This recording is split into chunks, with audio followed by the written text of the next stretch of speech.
Okay, let's go and get started. This is going to be a relatively short lecture today, mainly because we are going to have some time to work on that lab, but I wanted to cover some things that will help you understand that lab and what it is that you're trying to do. So the idea here is if you take a look at that lab, what you're supposed to be doing is writing a program that estimates a value for pi, the constant, 3.1415, whatever. But we're going to do that using this random number generation technique. And that technique that we're going to use is called the Monte-Carlo method, or Monte-Carlo estimation.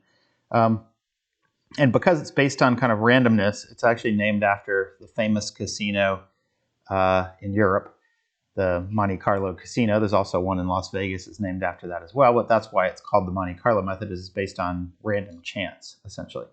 So Monte-Carlo methods in general, they use this kind of repeated random sampling to obtain some numerical result that acts as an estimate of some value that we're trying to measure, something we're trying to compute. So rather than directly computing something, we kind of compute it in this probabilistic way by using probability. Now, to get an idea of how that works and why that works, let's take a little time to look at that. So let's say that we have this board, and we're going to kind of blindfold ourselves and randomly throw darts at it. And so notice that if you look at the number of cells here, I've got this divided up. These are all equal size. And we've got 1, 2, 3, 4, 5, 6, 7, 8, 9, 10 total cells. And we've got 3 of them are this kind of red color. So the question is, if I start throwing darts at that, some of them will randomly stick here, some will stick there. So some will be in red, some will be in blue. And if I continue that process and throw more darts at it, then there's a question that comes up. If we're really randomly throwing those anywhere, or blindfolded, we're just kind of pitching them at that board, what's the probability that we'll hit red? And then conversely, what's the probability that we'll hit blue? And the idea there is, well, if you look at the amount of area, we've got 1, 2, 3 red out of 10 total squares. So we have 10 red, or 3 red out of 10. And we've got 1, 2, 3, 4, 5, 6, 7 blue out of 10. And so 3 in 10, we have a 3 in 10 chance of hitting red, or 30%. And we have a 7 in 10 chance, or 70%, of hitting blue. Now, looking at, if we were to count these up, the darts, 1, 2, 3, 4, 5, 6, 7, 8, 9, 10, we actually threw 11. But you'll notice, even though we threw 11, we're pretty close to that ratio. We had 3 of them that hit red. The other ones, in this case, instead of 7, we had 8 of them that hit blue, but we're pretty close to that. And in fact, if we throw more darts at that, so if we throw a lot of darts, let's say 100, I didn't put 100 up here, but imagine that there are 100 darts on there. How many would we expect to land in red? Well, by kind of that probabilistic law there, since 30% of the area is red, we would expect 30% of that 100 to land in the red region. So we would expect about 30 to hit red. And we might have a little bit more, might have a little bit less than that out of 100, because it's all based on kind of randomness, random chance.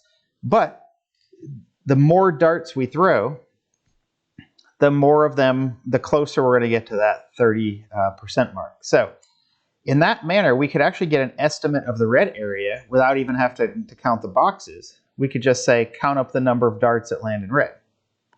And the way that estimate works is allows us to use, let me fix that, it allows us to use ratios to estimate the red, apparently, let me back up and fix that one too. Allows us to use those ratios to estimate the red area. And the way that it allows, I'm going to have to fix this in all these, aren't I? Hold on. All right. Use.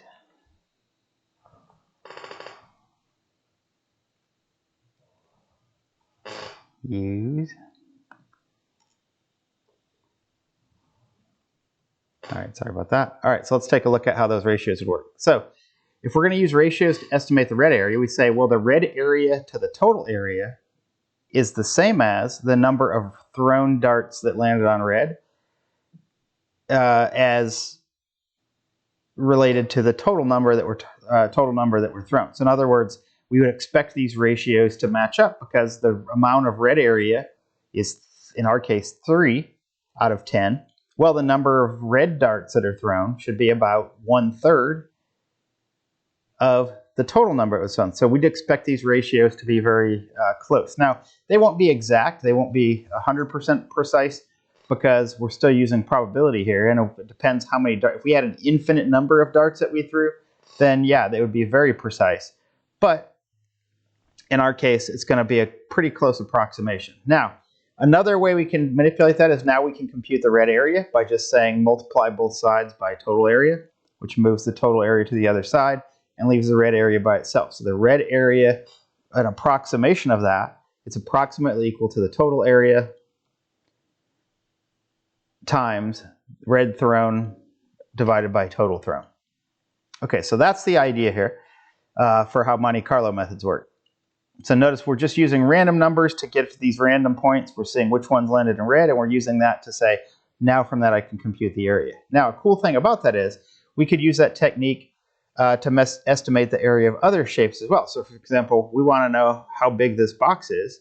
Well, we could just throw darts all over that board and count how many of them that landed in blue, how many landed in red. That would give us a total red plus blue, the red thrown, divide that out, and then we have the red area as related to the total area. And if we know the size of this box, we can now figure out how much area is red without really measuring that directly.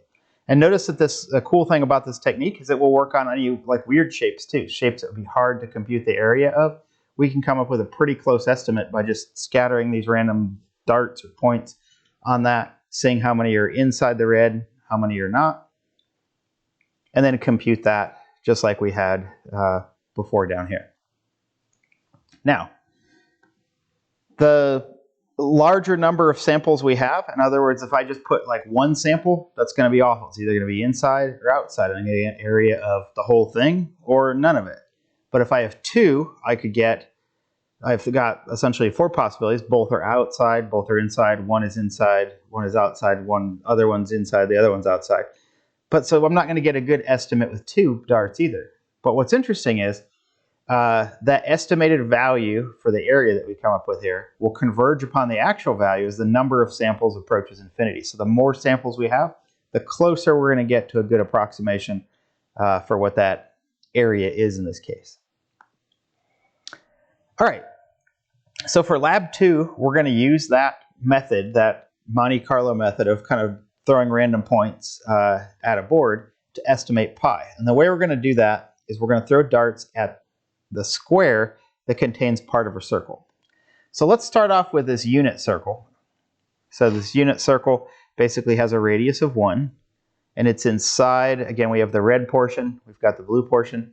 And so the unit circle basically is a circle of radius 1 inside of the square that is -1, -1 to +1, +1. Now, we're only going to look at the upper right quadrant of that, or quadrant 1. So we're only going to look at the unit square. So 0, 0 in the bottom left to 1, 1 in the top right. So that would give a picture that looks like that. And what we're going to do is we're going to kind of then throw our random darts onto this and then see how many of them are inside the circle, how many of them are outside the circle, how many total are there, and we're going to use that to compute this area of the circle. Now, quick little bit of math here. We know the area of the unit square since it's 1 by 1. Well, it's length times width. 1 times 1 is equal to 1. So this has 1 square unit. It doesn't matter if we consider that as feet or miles or whatever. Just think of it as 1 unit squared. This is 1 square unit here. So if we throw darts at that, we would expect some of them to land inside, some of them to land outside. And the area of this quarter circle, well, the area of an entire circle is pi times radius squared, but since we're only dealing with a quarter circle, we divide that by 4. So pi times radius squared is the whole circle. This is just a quarter of it, so we divide it by 4 to get that. And then we'll plug in our radius. Well, our radius was 1, so pi times 1 squared. 1 squared is 1, so this is just pi over 4. So the area in the quarter circle is pi over 4. So we know the total area is 1. The total area of the unit square is 1. the total area, or the area of the circular part of this unit square, is pi over 4. Now we're going to use that to come up with this estimate of pi. So if we throw darts at that, we'd expect the ratio to look like it did before. So the red area is equal to the total area multiplied by the points inside divided by the points total. Now, that means plugging in the area of the circle, pi over 4, and the total area, which is 1, we wind up with pi over 4 is equal to 1 times the points inside divided by points total. And then we're going to solve that for pi. So 1 times that is just that. Move the 4 to the other side. We get pi is equal to 4 times the points inside divided by the points total. All right, so now we have a way to come up with this estimate of pi by just throwing random darts at this board or plotting random points on there and seeing how many are inside divided by how many total there are. And then we're going to multiply that by 4, and that should give us a value that's very close to pi. Or increasingly close to pi the more points we plot on there. Okay, so for this lab, rather than using a unit square, we're going to use a square that's 1,000 by 1,000. But the relative area ratios will remain the same, so the formula will still work. We just have to figure out which points are inside, which ones are not, and then do that division, multiply that by 4. That will give us our estimate of pi. So how do we know which ones are inside and which ones are outside? Well, we'll use the distance formula for that. So again, Pythagorean theorem. The distance formula for that is we start at 0, 0. We say the distance of that to whatever point we have. Let's say the point is somewhere up here. If the distance, so the square root of this point x minus 0, which is just that point x. So we're going to have, essentially, we're just making a triangle and looking at the hypotenuse of it. So a squared plus b squared equals c squared. So we're going to take the square root of the x point squared plus the y point squared, take the square root of that whole thing, and that's going to give us the distance of that line from 0, 0. Now, if that is less than or equal to 1,000, it's inside. If it's not less than or equal to 1,000, it's outside. Okay, so we need to then, if we're going to write this in C, we need to know how to generate random values. So in C, random values are implemented in the standard library's rand function. It's already something that somebody's written for us. The rand function, basically, when you call it, it returns a random integer between 0 and this constant rand max. And that could be different depending on what compiler you're on or what platform you're on. It does have a guaranteed minimum size associated with it as far as the C language specification goes, but they've made it this kind of defined constant. There's a pound define in standard lib.h that defines what this is for your compiler. But the way we're going to use that, it's not really going to matter too much for how we're going to use it. So, but since it is part of the standard library, we need to include the header file that has the function prototype and that defined constant, which is standard lib.h. So we'll have to include that at the top of our program in order to use that function. All right, so let's go ahead and take a look at some sample code here. All right, so here's some sample code. So notice I did pound include standard io.h because I'm using printf. I'm using pound include standard lib.h because I'm using the rand function. So notice what this function does, or the main function does here. We have an integer I. We started at 0. We go while it's less than 10. And then we increment it every time. What are we doing? We're printing out %d is the format specifier for a decimal integer. We're printing out whatever rand returned, which was a decimal integer in the range of 0 to rand max. And so I'm repeating that. This for loop's repeating it 10 times. So we're going to get 10 random integers printed. And then after that is done, we just return from the main back to the console. So here's when I ran it, this is what I got on my machine.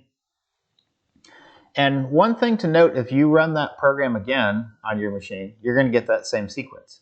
If you run it again, you'll get the same sequence. And you might say, well, that's not really very random. And the reason that is the random number generator that's in this library, that's in standard lib, is a pseudo-random number generator. And the reason for that is because computers are very good at doing what they're told and following a list of instructions, but they can't just make stuff up. They can't just decide to do something randomly. some microprocessors do have a true random number generator unit built into them. Some microcontrollers do. You can actually get USB sticks that you plug in that will give true random number generators. My company actually designed one of those and created them at one point in time. But the interesting thing about the pseudo-random number generators, these are actually random. This is a random sequence, but it's arrived at algorithmically using kind of this process where it takes the output, feeds it back in, it changes some things around, and it gets the next one. But the problem with this is if I just call rand, it always starts with the same number. It starts with the same seed in the random number generator. We always get the same output every time. So even though this is a random sequence, it's the same random sequence every time. So imagine it's like you have a book, and inside that book, it's got tons of random numbers. This is like opening the book to the first page and just going down and reading off whatever the numbers say. Every time you pull that book off the shelf, even though those are random numbers, you're going to get the same sequence every time you read that same book. All right, so one other thing to note is note that the numbers aren't in the range that we needed. They're not in that 0 to 999 range that we need for the lab. They're actually in the range 0 to rand max, which isn't what we want. So we've got two things that we need to solve here. We've got two issues.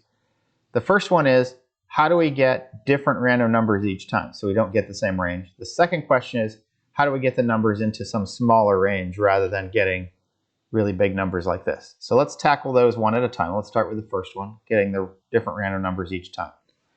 All right, so how do we get different random numbers each time? Well, we need to seed the random number generator, meaning that it's kind of like rather than starting with a seed of 0, which is kind of the default, we want to start with some other seed that's going to give us a different starting value, which makes the second one different and the third one different. And we want it to be different every time we run that program, and we want it to seed that at the start of the program.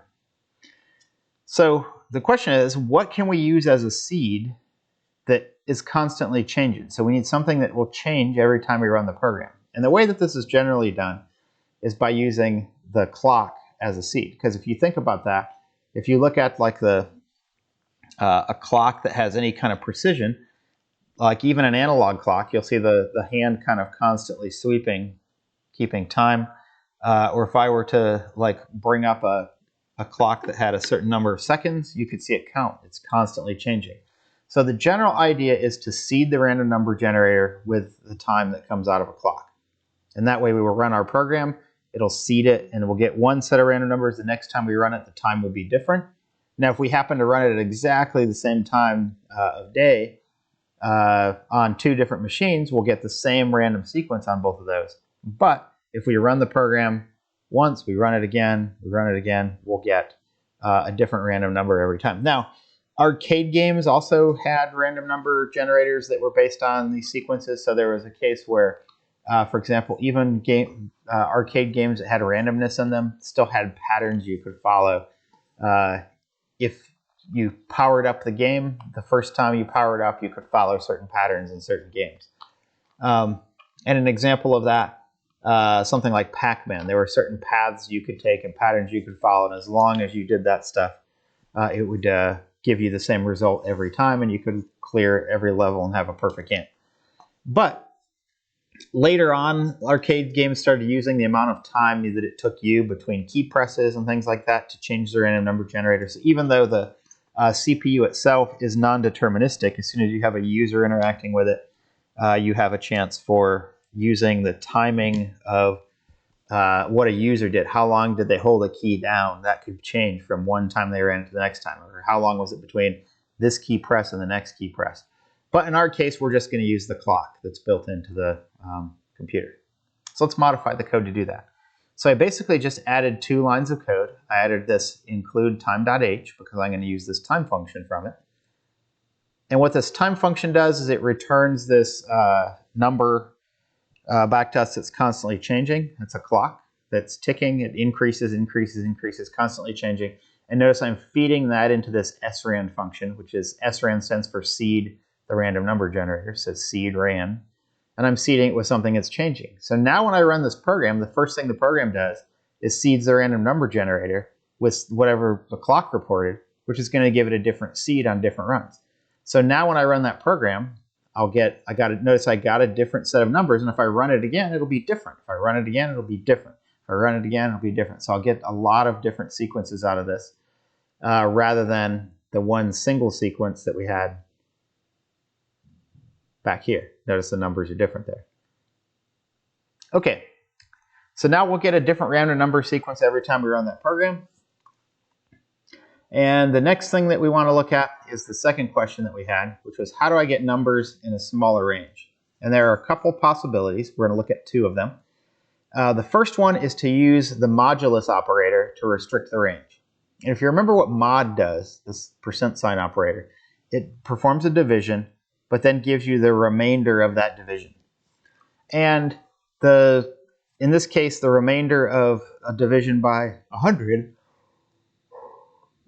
well, if something is evenly divisible by 100, we'll get a remainder of 0. If there's 1 left over, we'll get 1. If there's 2 left over, we'll get 2, and so forth. So the largest number we could get out of this would be 99. So this will give me a range 0 to 99 because I modded by 100. And the reason it caps it at that range, if I had something over 99, if I went to 100, then it would fit another whole time, and then the remainder would be 0 again. So by using mod, that'll ensure that we're always having an output that in this case, 0 to 99. So that method works. It's fast, but it does have problems with uniformity. And you can go ahead and use this method in the lab if you want to. It's really fast and simple. But if you wanted something that had better probabilistic properties, better statistical properties, then you probably want to use a different method. Because the reason that modding by 100 is a problem, remember we have that rand max, which is an integer that's the largest number that can fit. And if you were modding by a really large number here, then that would fit a total number of whole times, but there would be one kind of hanging off the end that would be partial. And so it would kind of bias the random numbers slightly, very slightly, towards the lower end of this. So we would have slightly more numbers in the lower part of the sequence than we would in the higher part of the sequence. Now, there's a better way to do that. Let's look at that. So the second possibility is create a random float in the range 0 to 1, and then scale it up to whatever range we want. Now, how do we get a random float in the range 0 to 1? Well, if we take rand and divide it by rand max, notice that rand will give a number between 0 and rand max. So if we have rand max here, rand max divided by rand max would give 1. If we have 0 here, 0 divided by that gives 0. And then we have all the numbers in between, so all of the fractions that are possible in between. So this will give me a number in the range 0 up to 1.0. Now, one thing to notice, I had to put this float cast in there. If I didn't, remember that's something that C does. An integer divided by an integer will result in an integer, and we'd always get 0 out of this thing, and every once in a while we'd get a 1 out of it. So by putting float there, now we have an integer divided by a float. C will cast this up to a float. So now we'll have float divided by float, and then we'll get this range 0 to 1. Now note, if x was an integer, we'd always get 0. Every once in a while we get 1, but we'd mostly get zeros out of this. X would have to be a float.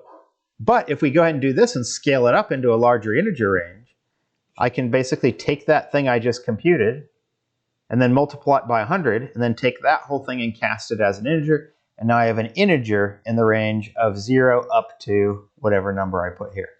So this is considered a better method because it doesn't have that asymmetry that biases towards the lower numbers. The C's random number generator still isn't like the best algorithm in the world, but it is very fast. There are other libraries that are available for generating better random numbers, but this is going to work for what we want to do in the lab. So either one, if you want to use this one or you want to use that one, both of them will work. Okay, last thing that I want to do today is I want to give you something to think about. And if you came to this class and had Python, or even from other languages, you might be used to having some access to some sort of function like randint, where you can generate a random number from some starting number up to some final number, so within a range. Or you might be used to like a rand range function, or you might be used to a random.uniform that produces a random float. But let's just focus on this randint. How would you create a function that will generate a random number in some specified range and then return that to the user. So what code would you put in there? And I'm not going to write that code for you today. It might be something good for you to think about and study. That might be a hint. Might also be a good test to see if you're watching the videos. But there may be something like a quiz where I ask you to fill in what the contents of this function would look like. All right, so think about that. That's all for today. That should be enough where you can go and work on Lab 2. So everybody stay safe. Let's just take a quick look at Lab 2 before we're done with everything today. So let me pull that up here and switch over to that.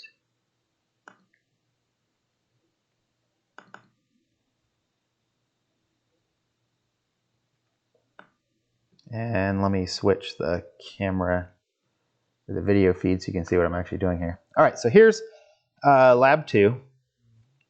And so you're going to be writing this program. I've kind of described what I just went over in the lab here, so I'm not going to go over that again. One thing to note is even though I drew a graph of this with my program, you don't have to graph it. You don't have to show that on there. You just need to calculate that. So this is going to be 1,000. This is going to be 0. This halfway point will be 500.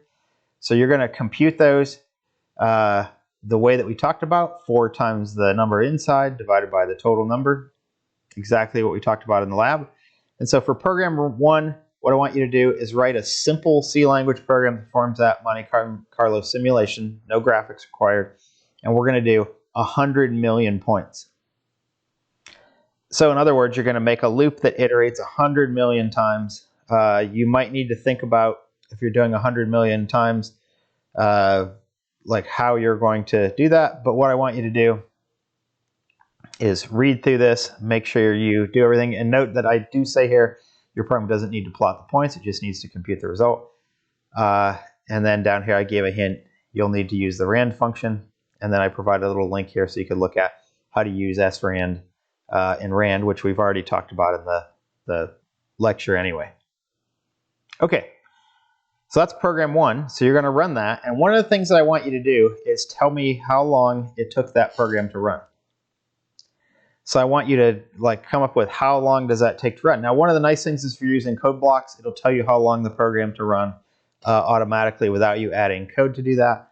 But if you wanted to, I suppose you could build it into your code that it reads the time, since we're already importing time.h, read the time, run the code, read the time again, subtract the last time from the beginning time, and then print out how long it actually took to run that program. All right, now if you're using code blocks, when it runs the program, it tells you how long it took to run anyway, so you could just use that. Now, program 2, I want you to rewrite that program, but this time I want you to write it in Python. And if you haven't had Python before, it's relatively easy to learn. This is not going to be a Python programming class, though. So if you haven't used Python before and you've used some other language, I don't know, JavaScript or something like that, Java, you could rewrite that program in that. One thing I would caution you, though, is if you are in the CET degree and you have used only MathPiper, you can certainly write this in MathPiper and run that and see how long it takes, but it's going to take quite a while to run. It's going to take a long time to get that answer. So just be prepared to wait a long time if you're using MathPiper. If you are in the CET degree, I'd still, I think it would be beneficial for you to just try to do it in Python. It's relatively easy. For loops are done with a little bit differently, but while loops are pretty much the same as you're used to. It's going to be useful to you and your career if you learn a little bit of Python. It's one of the most popular languages now, along with C and C++, so you might want to take a look at doing that. The code is very small. You'll be able to figure it out and do that if you've done a little bit of programming before. So make sure to submit each of the programs, the source code for each of those. Also make sure to include the proper comment block at the top of that program.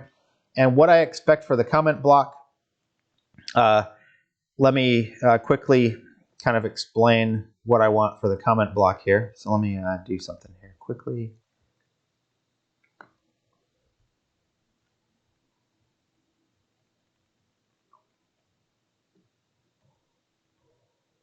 All right, so here, for example, let's say that this is the online GDB compiler thing. So let's say here's that random program we just wrote. If you're going to turn this in for the lab, at the top, I want comments that says name, and you would fill in your name here, and then class. And I want the class and the section, so ETEC2110. And then you would put your section number here, so 01 or 51, whichever section number it is.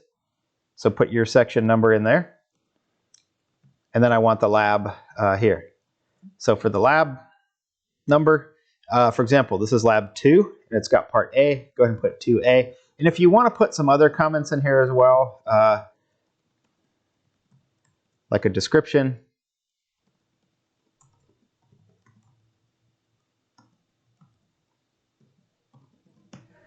feel free to do that.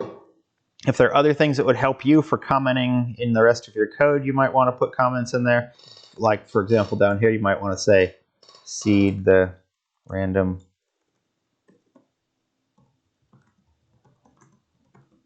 number generator, whatever. And you might want to put in some other comments just for yourself. Generally, though, I expect that you'll put the comments at the top. I'll begin taking off points for if you don't put comments at the top. So I need to know who it is, what class it is, what section it is, and what lab number it is in order to do that.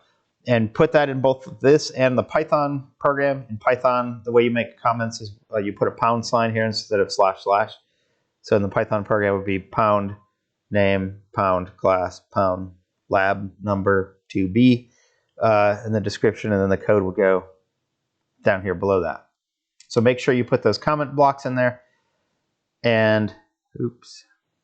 Other than that, that's all we're going to do today. So everybody stay safe, wash your hands. If you have any questions at all,